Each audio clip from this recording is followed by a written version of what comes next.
Welcome to What a Creep, the show with Margot Donahue and Sonia Mansfield talking about creeps from the past to the present. This is your quick guide to the biggest creeps, jerks, assholes, and losers, the best of the worst. From two nice ladies who want the world to be a little less creepy.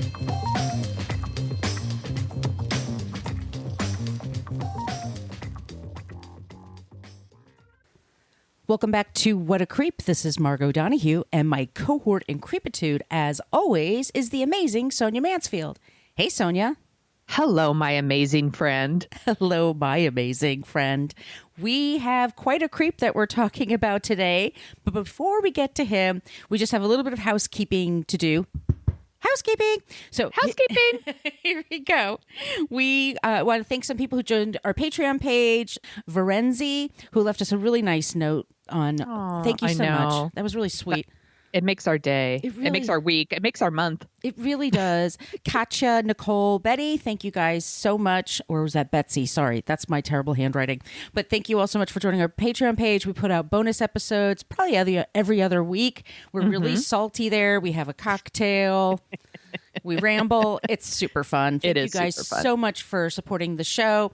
Thank you to all of you that leave 5-star reviews in iTunes. We really appreciate that. You can follow us on Facebook. We do have a basic Facebook page. We don't really go there because it just seems to be a place where people want to complain about our language. We use salty language in this show. So if you don't like cursing and F-bombs, you probably don't want to listen to this. Fuck no. We have a Facebook group. That's where we're the most interactive. Then you just go to Facebook and you type What a Creep Podcast Group. And if you don't look like a creep or act like a creep, you could come in and you can stay there. It's really that simple. It's the best group on Facebook, 100%. If you act like a creep, we will kick you out. So it is we don't do that in our group. So it's a good group. It's a good group of people. We also are on Twitter at CreepPod because somebody had What a Creep on Twitter for 10 years and never used it. Creep. We have Instagram.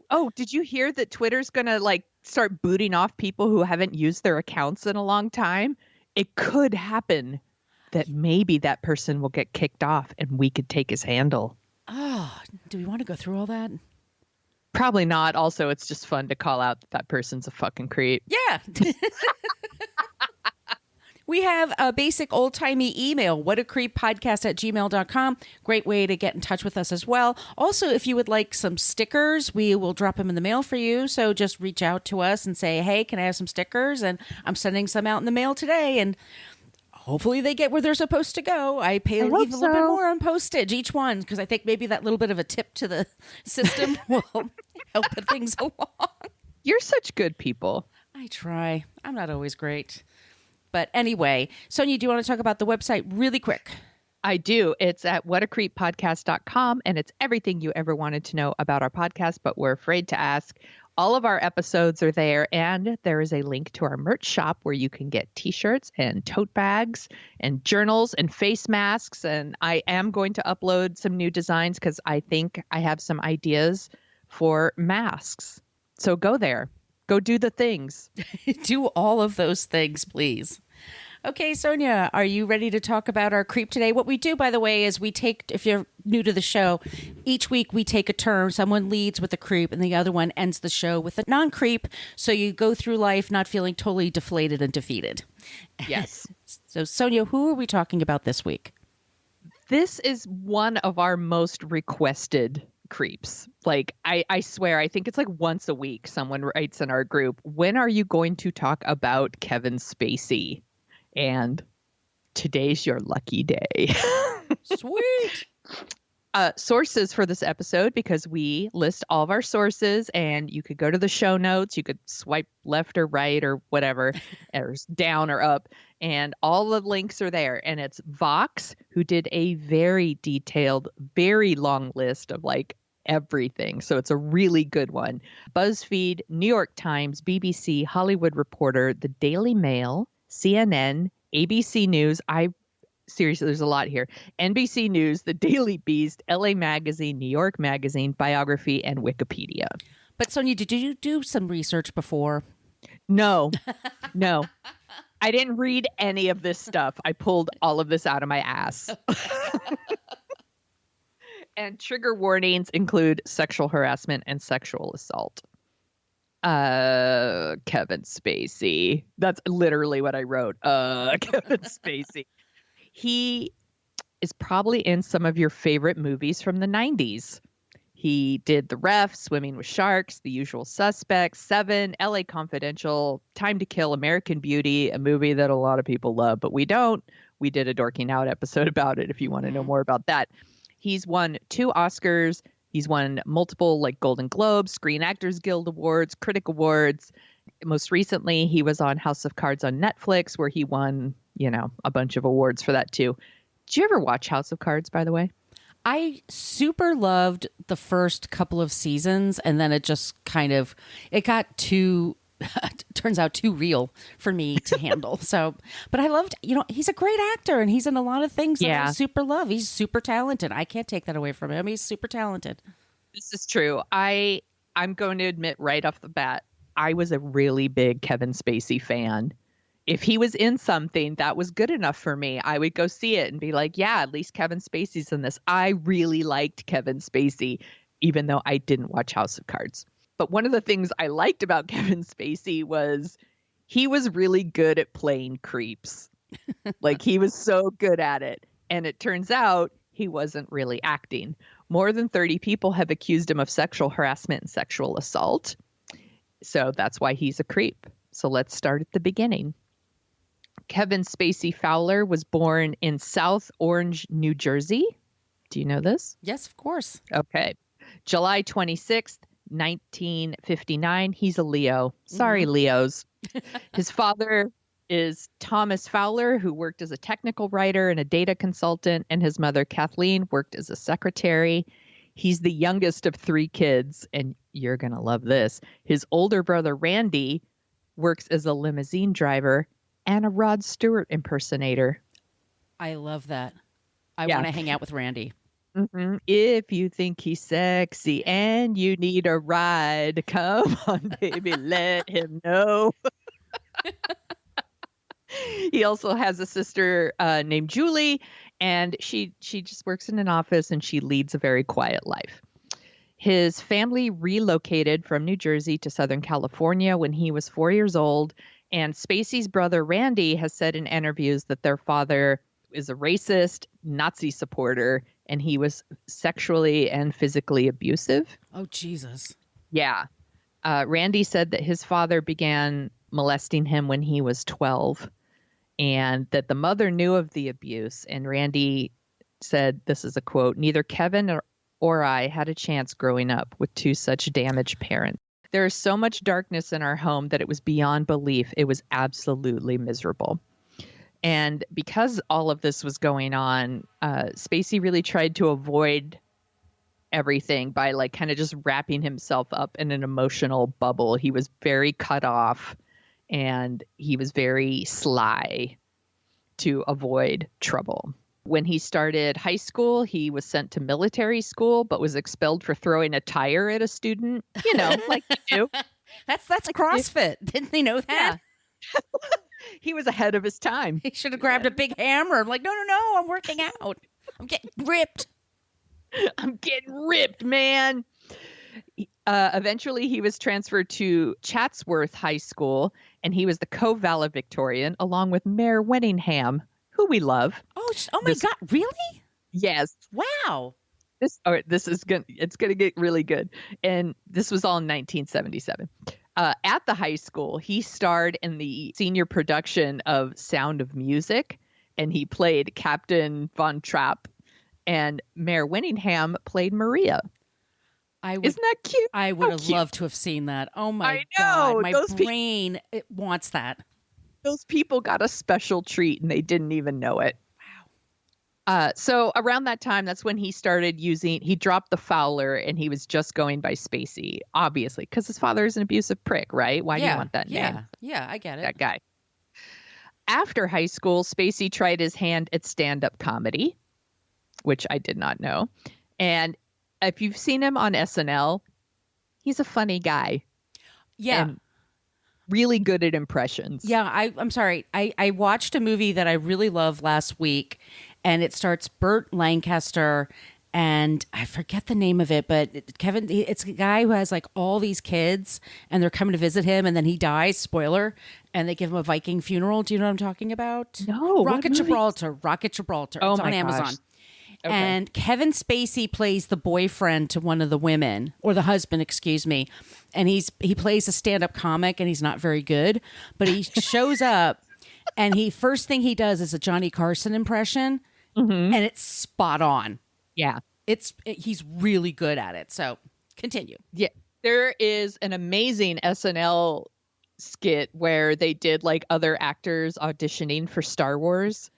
He gets to like, he's doing like his Jack Lemmon and his Walter Matthau and his Christopher Walken. Like he's really, really good at that stuff. So I get it. Like he's a funny guy. He is. One of his former high school classmates was Val Kilmer. There's Another a lot kook. another kook, but we love Val Kilmer too. And he convinced Kevin Spacey to enroll in Juilliard, which he did. And he went there for 2 years, but he left. He joined the New York Shakespeare Festival. Oh, that thing. And that little thing. And then after that, it was just work. He did a bunch of stage and TV work. His first like big starring role on Broadway was opposite Jack Lemmon. Oh, I love In Jack Lemmon. Eugene O'Neill's A Long Day's Journey into Night. This was in 1986. Also in 86, he made his big screen debut in Mike Nichols' Heartburn. Yep. With Meryl Streep and Jack Nicholson. And then in the late 80s and 90s, he just started showing up in movies. So you saw him like in Working Girl, where he played a creep, and Glengarry Glen Ross, where he played a creep. And in 1991, he won a Tony Award for Lost in Yonkers. Yep. And then in 95, he just blew up. So he had these like 2 movies, like one right after the other. One was Seven, which is really good, and he's really good in it. And The Usual Suspects, which he won the Oscar for Best Supporting Actor.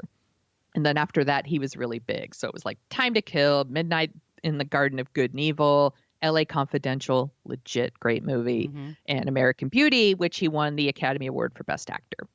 During this time, he was also doing a lot of highly acclaimed like stage productions at the Old Vic Theatre in London. And he spearheaded a successful fundraising campaign to keep that theater open. And he was a big donor, and he actually worked as an artistic director from 2004 to 2015. It's a long time. Yeah. And throughout his career, there was a lot of speculation about Spacey's sexual preferences. Like he was never seen with women. He'd bring his mother to the Oscars. You know, there was this really famous October 1997 in Esquire. Like, do you remember this? And the headline was like, Kevin Spacey has a secret. And they basically outed him. Yeah, it was not cool. It was very predatory. Not cool. Yeah. And they kind of backtracked it, and they were like, we were really talking about his character in the Midnight of the Garden of Good and Evil. We weren't really talking about him, but if you read it, they were totally talking about him. And they kind of outed him. And then Spacey addressed these rumors, and he said that he was never going to talk about his sexuality. And he says, I'm not giving up my privacy. He says, it's a line I've never crossed and never will. Okay. Well, we'll just see about that, Mr. Spacey, because here's where things start to get creepy. This is a long list, everybody, so brace yourself.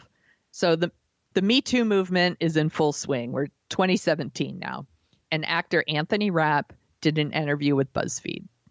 And this is what kicked it all off. So he revealed in 1986, when Spacey was 26 and Rapp was 14, they kind of ran in the same circles. They were both doing Broadway shows in New York. And at some point, Spacey invited Rapp to his apartment for a party.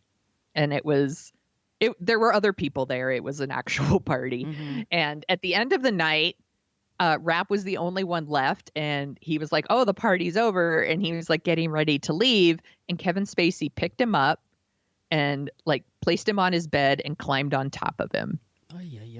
Yeah, I know. And Rapp said he was able to squirm away after a short period. Like, once again, 14. Yeah. So after the story was published, Spacey went to Twitter and he said, I don't remember this happening.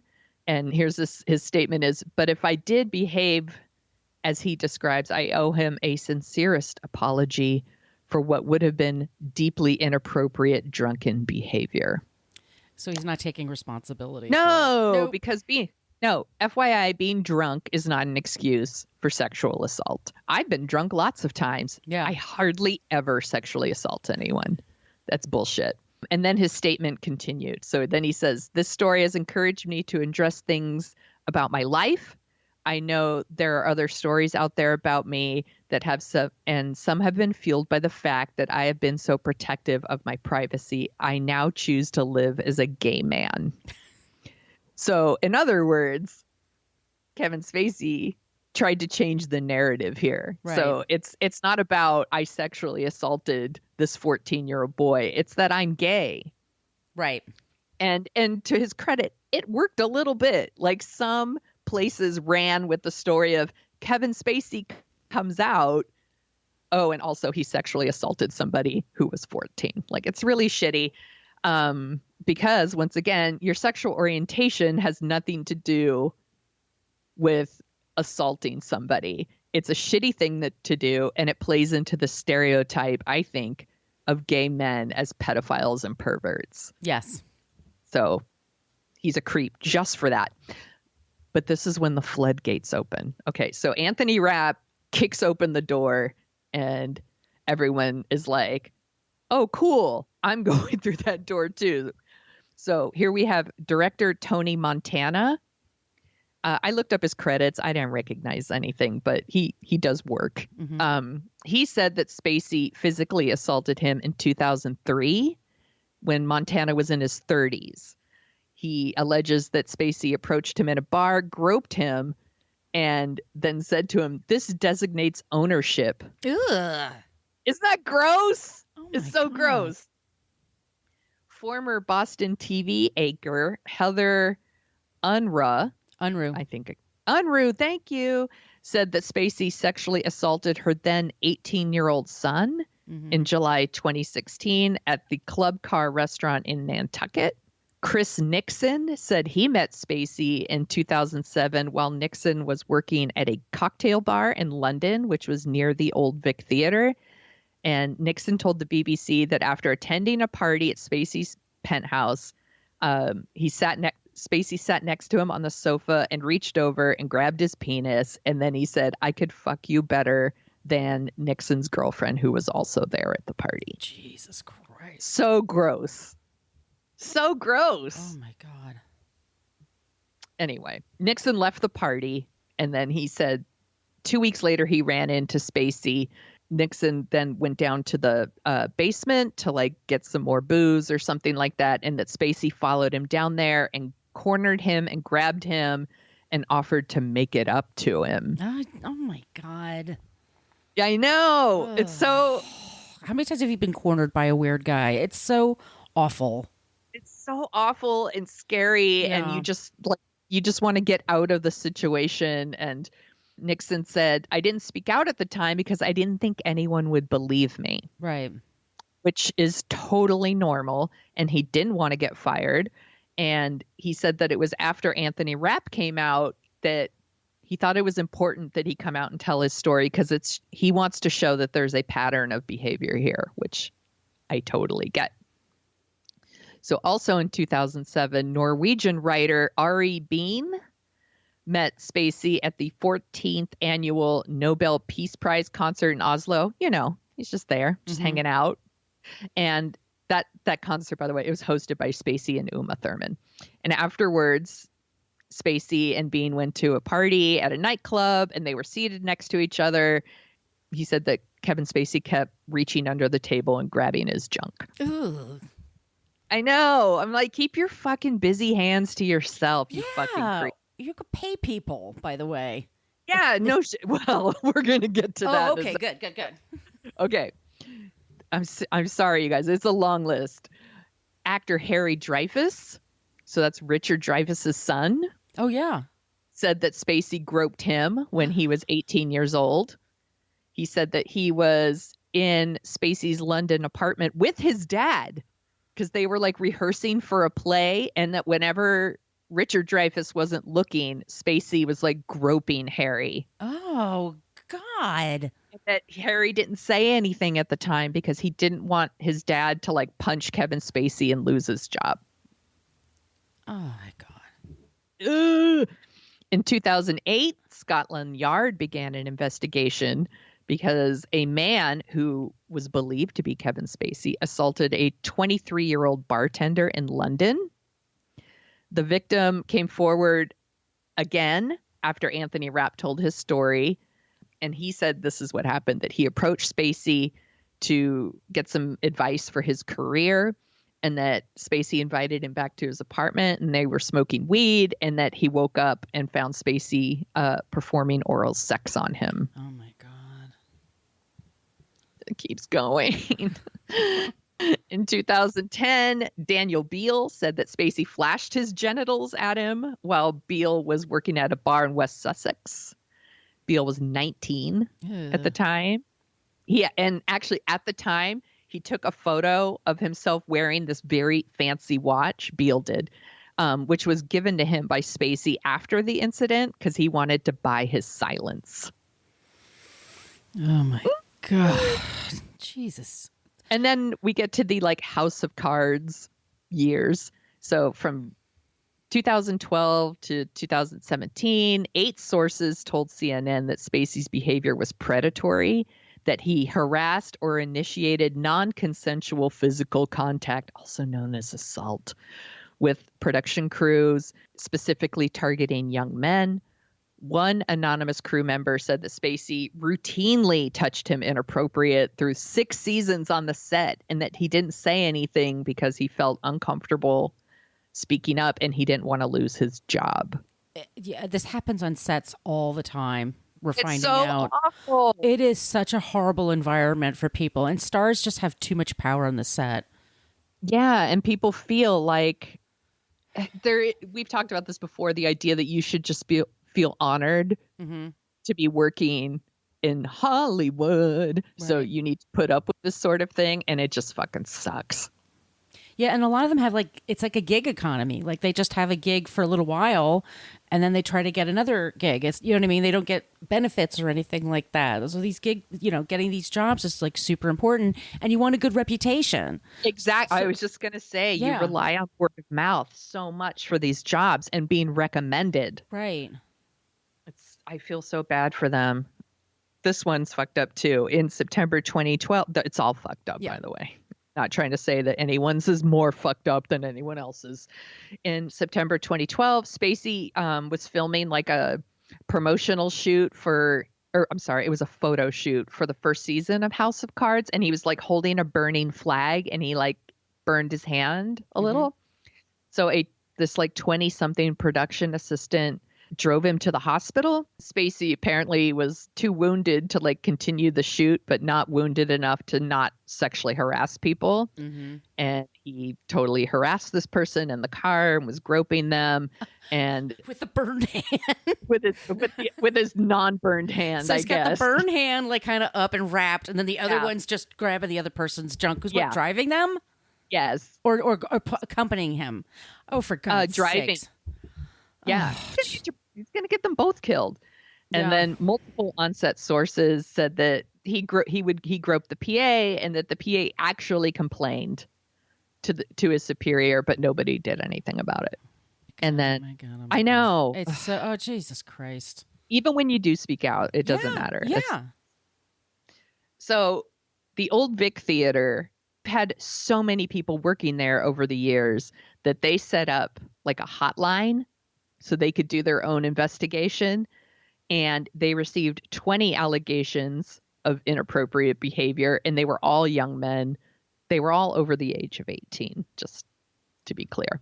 One of them was this Hispanic actor, Robert Cavos. I got it. It's Cavos. And he worked with Spacey at the Old Vic, and he said that Spacey touched him inappropriately numerous times, and said that Spacey would frequently grope men while hanging out at the Old Vic's bar. And he said, it appears that all all that was needed was a male under the age of 30 for Mr. Spacey to feel free to touch us. It was so common that it turned into a local joke. It's so fucked up. Well, there's always that guy that wants to hug you. Yes. And we know this. It's like starting like 7th grade for me. Guys think, oh, I want to give you a hug. And they try to like hump you. And they're just like, yes, they're just hugging you. What's the big deal? And it's like, I know what's really happening. I'm not fucking stupid. But if you say anything, you're bitchy or you're not fun or you're whatever. And you're inviting it or so. It's so fucking frustrating. Just keep your body to yourself, people. Yeah. I can't even. This happened to me at the movie theater all the time. Inevitably, someone who works with you is a dude with busy hands. Yeah. And it's like he tries to squeeze past you at the candy counter and he like brushes your ass. Or touches your waist as they walk. Yes. Ugh. Oh my God. That's another one where I was like, that's some intimate shit. Yeah. Like, you don't get to touch my waist. Like, I hate that. I fucking hate that. Yes. So gross. But he was such a big star that they were afraid. I feel so bad for them. And there's this other thing about some people didn't want to come out because they also didn't want to be the person that outed him. Right. Right. Like they don't want at this time he's gay, but he's not out. And so they didn't want to be the person that outed him too. They took it on themselves to do that. It's like so crazy to me. When he won the Academy Award for American Beauty, he wasn't with his mother that time. He was with a woman named Diane. Oh, yeah, yeah. And he kept saying, yeah, Diane, thank you so much for all your love and everything. And she had the most startled expression, like, what? Whatever, he man. was really trying to keep it secret, being the point. Yes, it was a big deal. It was like a really bad kept secret, though, because I don't know. He's a good actor, but apparently not good enough to convince everyone that he wasn't into dudes. I think it was pretty well known, but never officially. So there's more stories. There was a journalist who spoke with BuzzFeed. They remained anonymous, though, because they still work as a journalist. And they were interviewing Spacey. This was in London in the early 2000s. He said after the interview, Spacey invited him to hang out with him and some friends at a club. And he said that Spacey continued to like grope him aggressively, quote unquote. That's also called assault. And it happened repeatedly. And he kept trying to tell him to stop. And then when he tried to leave, Spacey prevented him from leaving and then started screaming at him that the journalist wanted to fuck Spacey, but that he was a coward. Oh my God. And then the journalist said that was his tactic. It was unbelievable. Wow. Like that's his fucking pickup line. You want to fuck me, but you're a coward. What an asshole. So the journalist actually reported this incident to his editor. The editor confirmed that this did in fact happen, and this was all in BuzzFeed. So the links are in the show notes. Another anonymous man told New York Magazine that in 1983, when he was 14 and Spacey was 24, he began a sexual relationship with Spacey that ended after Spacey tried to rape him. Oh, man. Yeah. He's a young actor. He said that his relationship with Spacey lasted about a year and that during that time he finally became aware that 25-year-olds don't usually have sex with 14-year-olds. Right. That it's wrong and that I was not the guilty party and I could leave. That's what he says. And he told New York Magazine that the relationship ended when he was 15, and that's when he tried to break it off, Spacey tried to rape him. Holy shit. Yeah. Wow, this guy's an asshole. He's such a fucking asshole. I only knew about I told you this before we started recording. I only knew a few of these stories. I had no idea the list was this long when I started. I was like, it just keeps going. There's more.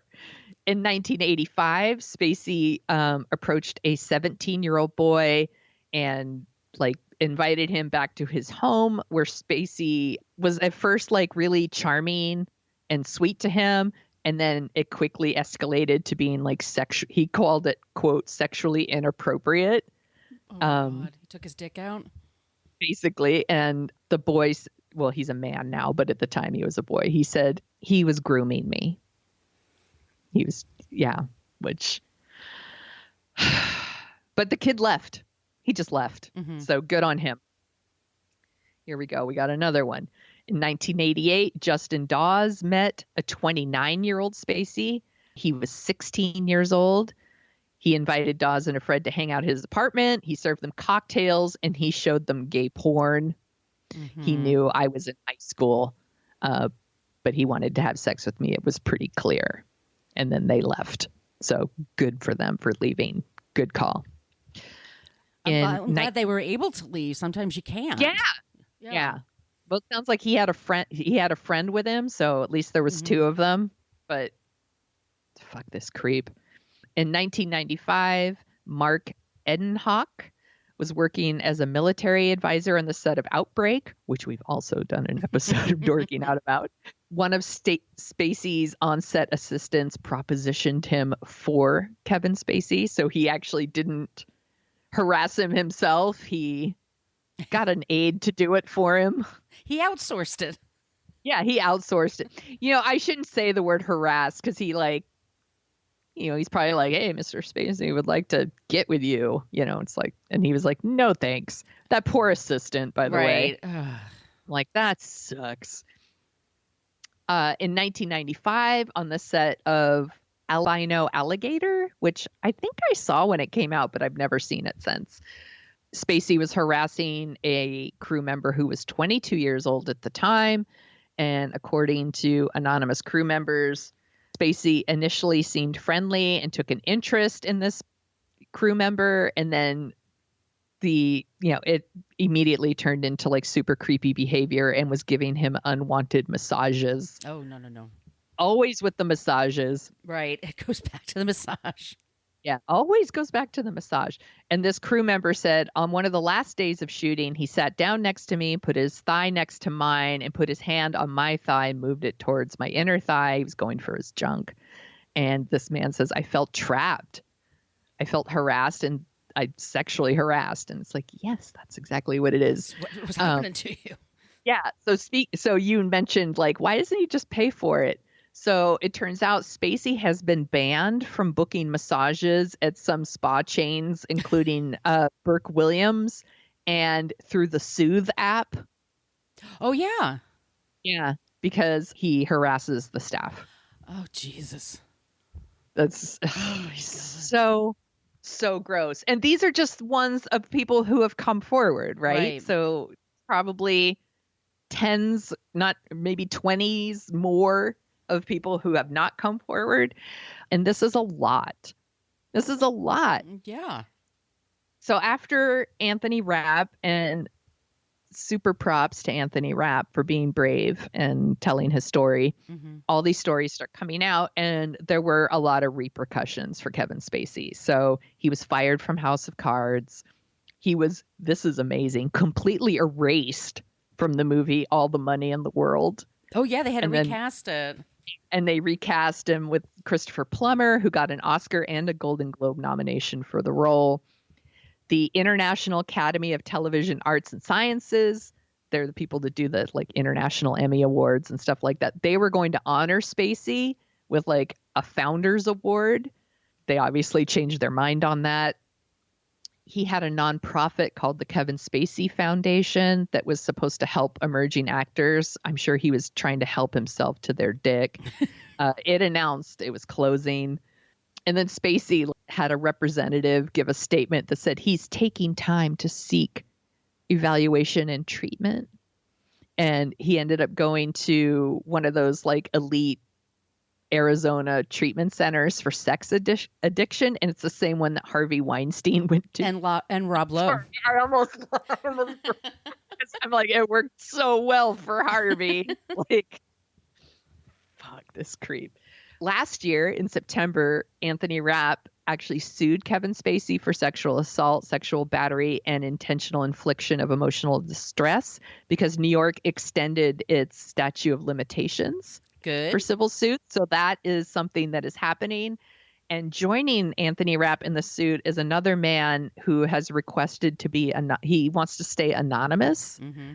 But last week, the court said that he cannot remain anonymous. So I think he has like a few more days from this recording to decide if he wants to be anonymous, then he can't be a part of this lawsuit, apparently. Okay. So that sucks because the man, he's going by the initial CD, and he is worried that if he goes public, like there's going to be post-traumatic stress and anxiety, nightmares, depression, like all the consequences that come with reliving it and testifying in public. Look, once again, people don't want this kind of fame. Right. They don't want it. People are like, they just want to get fit. They don't.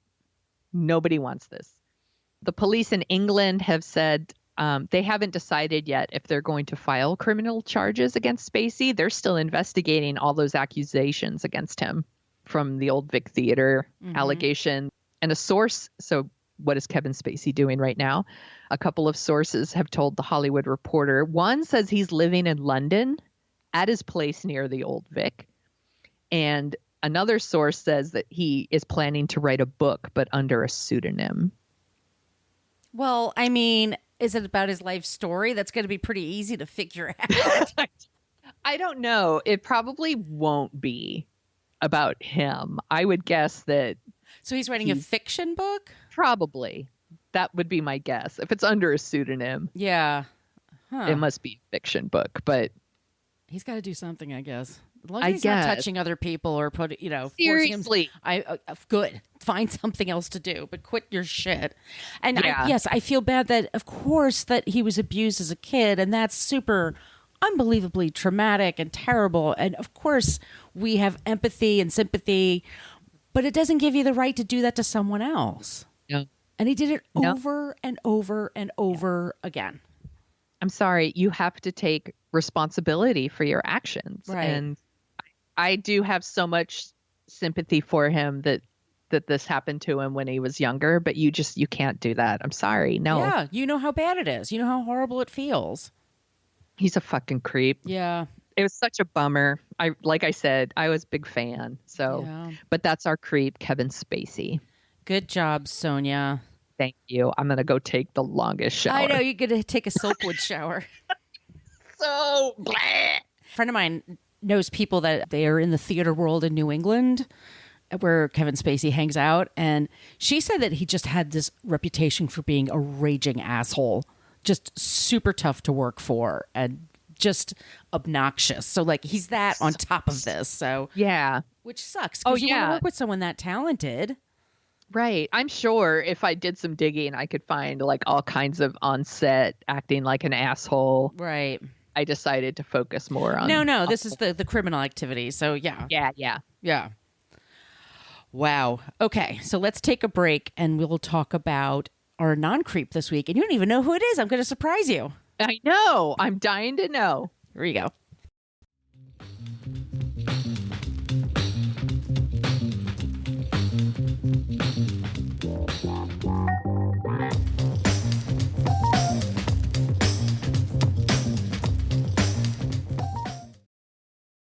So Sonia, do you know who actor James Cromwell is? Yes, he was in the movie Babe. He was in the movie Babe. He said, "That'll do, pig." That'll do, pig. That'll do, pig. He's also in Star Trek First Contact, LA Confidential. Talk about that again. The Green Mile, Spider-Man 3, The Secretariat, Angels in America, 6 Feet Under, American Horror Story Asylum, Boardwalk Empire, Halt and Catch Fire. He's Succession. That's been a show that he was on that for a year. That is on my list to watch because everyone loves it and I need to watch it. I need to watch it too. He's an actor. He's 6'7", by the way. He was nominated. What? Yes, he's 6. That's how tall my nephew is. Jesus. Yeah, That's really tall. Yeah. He's an actor. His father was director John Cromwell, who, by the way, he was caught up in all those congressional hearings, the McCarthy hearings, his dad. So that was part of his childhood, as his father being harassed for that. He is an actor, but he's also an activist. He was raised with that in his family, but the biggest moment in his life, and I realized I should probably do an episode about this. In 1964, in Philadelphia, Mississippi, 3 men were part of a team called CORE. And what it was is they were going to the South to help people register to vote because Black people were being harassed to not vote. And they went to Mississippi and they were killed by the KKK. Mm-hmm. And it's a horrible story. And we'll talk about the man, Edgar Ray Killen, played by James Woods. I think it is. Yeah. Also, was this movie related to or was this the movie Mississippi Burning? Mississippi Burning, yes. Mississippi Burning. Okay. And his friend Mickey Sherwin was one of the men that was killed. And he was young, and it was terrible. So he became an advocate for change. He supported the Black Panthers from the back in the day till now. He's a big human rights person, but he's also really big into against animal cruelty. Ooh. He does a lot of stuff with PETA, but also with other organizations. You and I aren't like too thrilled with PETA, but no, they're not my fave. They're not my fave either. But animals are my fave. Yeah. He's been a vegetarian since 1974 because he said he was at a stockyard in Texas and he experienced the smell, terror, and anxiety of the animals. He became a part of PETA because when he starred in the movie Babe, he realized how intelligent pigs are. And I don't know if you know this, but pigs are super intelligent. They're so smart. They are so freaking smart. And they make actually for great pets. They're not messy.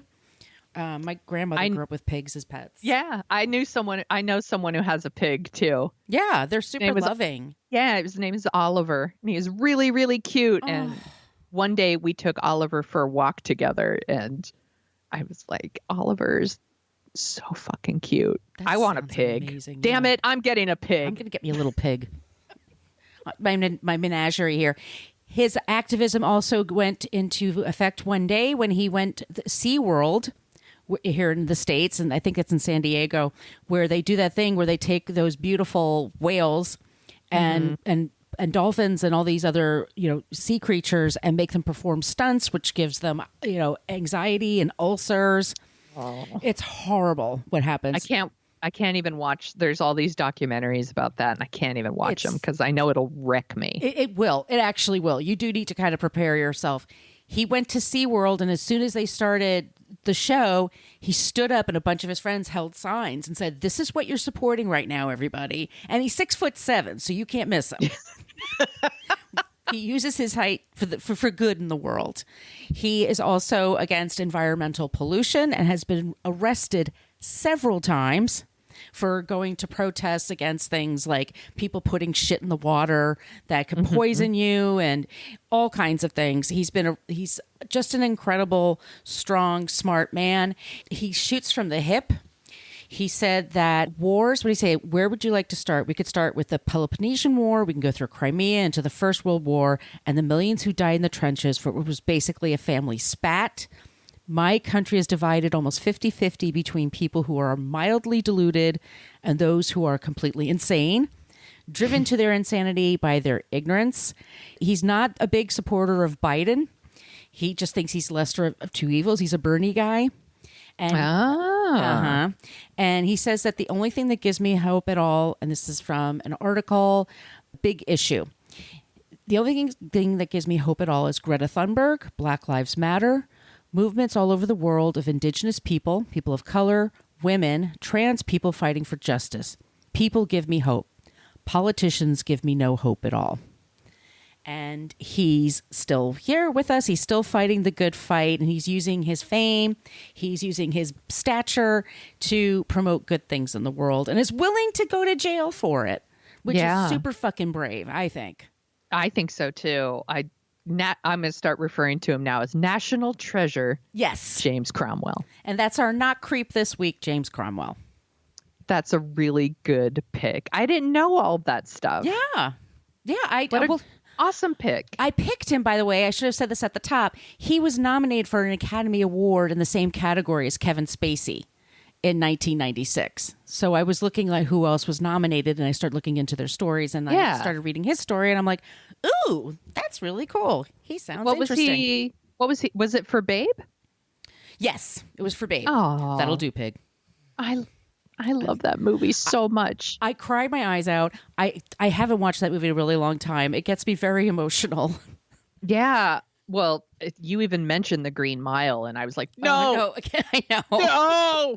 No. And that was a set full of men. I think one of them, it's like Tim Robbins is like 6'3". Like that's a set where like all tall men, but he's like 6'7". Jesus. Yeah. I'm going to put Babe on my list because I think it would be fun to show my son. Oh, he'd love it. I think it would be fun for us to talk about Babe on Dorking Out. I think we should put that on the list. I will put it on the list. So you guys, if you like the sound of our voices, then by golly, if you're still with us, you probably do. Or we're torturing you right now. You can't reach it. You're trapped under something heavy and you just want to turn off this podcast. It's so awful for you. Sorry. But we co-host a show called Dorking Out where we dork out about movies. Sonia, what's going to be the next movie that we're going to cover? It's the 30th anniversary of Thelma and Louise. Woo! I have a feeling that this movie is going to hold up and is going to play like a motherfucker. Yeah. That's my guess. I'm really excited for this one. It's always super fun to dork out. So yeah, we just also dorked out about Madonna's Truth or Dare, which was really fun. That was a good discussion that we had. Please follow us on all the things with social media. We love it. If you have suggestions, we love it when you use the Andy Potts GIF. We got one from Ghostbusters, but use whatever you want. We're always here listening. If you'd like some stickers, please email us, whatacreeppodcast, spell that all out, at gmail.com. And Sonia, where can they find you? You can find me at thesoniashow.com and The Sonia Show on Twitter and Instagram and TikTok. She's good on TikTok. Oh, thanks, my friend. Where can people find you, Margot? I'm at Brooklyn Fit Chick for Twitter and Instagram. You could follow me on TikTok. I don't think I'm ever going to do anything, but I'll follow you back. I'm not good at these things. And my blog is brooklynfitchick.com. And in the meantime, everybody, be good, be kind. We're going to, until the next episode, don't be a creep. Creep. I called them. Thank you for listening to us talk about creeps. You can follow us at What a Creep Podcast on Facebook, Twitter, and Instagram. But don't follow us too closely. You can email us your creepy stories at whatacreeppodcast@gmail.com. But please keep your dick pics to yourself.